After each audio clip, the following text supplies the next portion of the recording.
That winter in New York, my life took the most bizarre turn. At 38, I was happy with my graphic design firm, my Brooklyn flat, and my 10-year marriage to John. However, everything changed after my mother-in-law Evelyn called. "Sarah, I have a big favor for you." Evelyn's voice was worried. "It involves Henry. Since the divorce, he has struggled.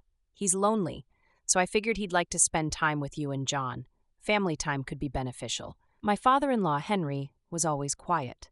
I knew him largely because he drank whiskey in the corner at Christmas parties.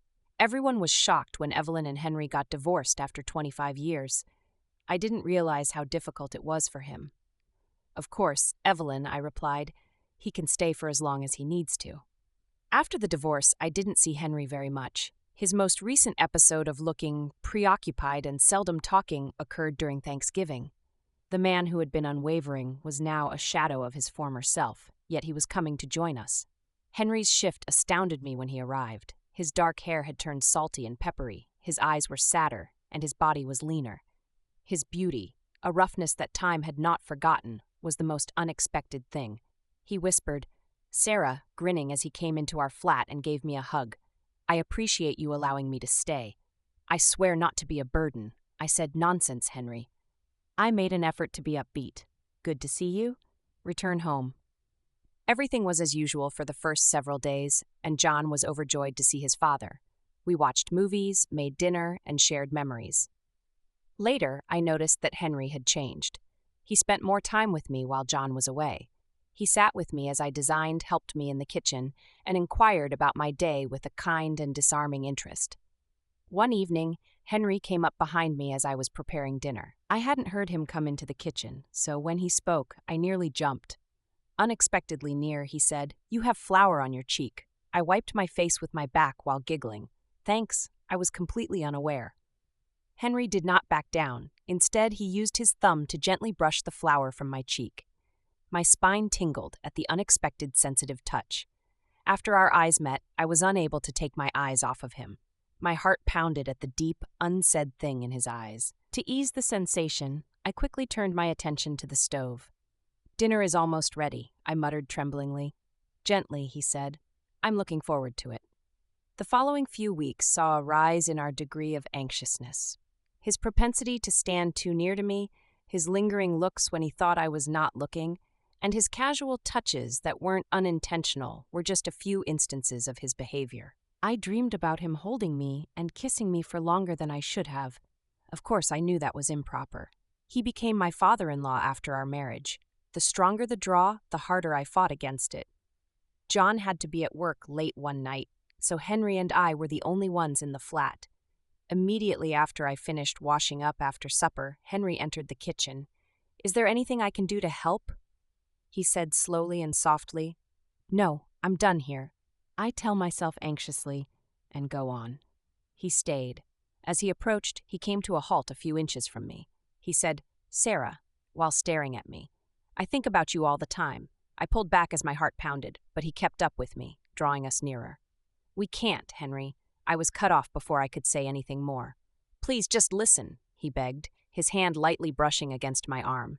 "This is something I have never encountered before, but I know it is wrong. Evelyn is not involved." "Sarah, you've given me life again," like there was some purpose to being alive. Even though he seemed sad and spoke honestly, I couldn't handle it. He moved in and kissed me while I was stunned, and I knew I should push him away and tell him to go out. He started kissing me slowly, as though he was giving me a chance to back off. When I didn't cooperate, he went one step farther and put his arms around me, dragging me inside.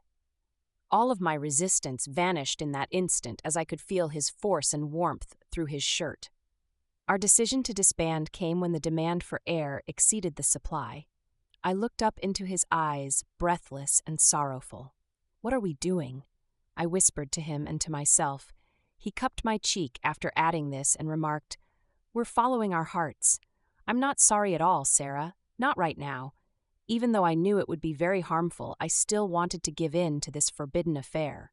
I said, "John can never find out," and then I let go of him. We would never be forgiven by him. Henry nodded, showing that he understood but was disappointed. "You're right. We have to be careful." The events that followed transformed our collaboration into a delicate balance. We were always on edge, attempting to hide our sentiments from John while yet snatching little moments together. A feeling of passion and care was conveyed with each touch and look. Even though our covert affair was thrilling, I was tormented by guilt. Managing two lives became too much to handle. I was so afraid that John would discover what we were hiding to ourselves that I became tense and jumped at every noise. I tried to detach myself from Henry, but it didn't work, and it only made him more determined. After bed, John came up to me in the hallway and said, "Sarah, we need to talk." There were a lot of people around me. "There's nothing to talk about," I murmured as I attempted to brush past him. But he took hold of my arm in a hard yet gentle manner. "There is, in fact. Give up acting as though everything is fine when it's not. Sarah is what I need. I understand that you need my help." His remarks pushed the limits of my heart. Indeed, he was correct, and I needed him more than I would have liked to admit. But at what cost? Is it my sanity or marriage? I wasn't sure whether I could survive any longer. "My name is Henry." I cried and said, "I don't know what to do." He grabbed me and held me, trying to protect me from the chaos that was screaming inside of me. "We'll figure it out," he said, his lips brushing against my hair. "We'll figure something out." It seemed to me that there was no simple solution to this problem. It would hurt someone, no matter what we did. I couldn't fight the situation we were in, no matter how much I wanted to build a future with you. The boundary was breached when John got home from work earlier than normal one evening, which was too close for comfort. Henry was helping me with a project in the living room, and we were too near at that point, our body communicating that we were doing more than just friendly collaboration. John's eyes furrowed suspiciously as he surveyed the scene. "What exactly is going on in this place?" said a man with a deep voice. "Nothing," I shouted, getting up and leaving Henry behind. We were merely engaged in a project, but damage had already been done. Without asking any questions, John's eyes showed a look of uncertainty. That night, as we lay in bed together, I felt a distance between us that I firmly believe we will never be able to bridge. Henry left early the next morning.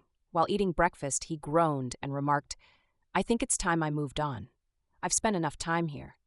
John didn't argue, but he did look astonished. "Dad, is that true? Are you certain?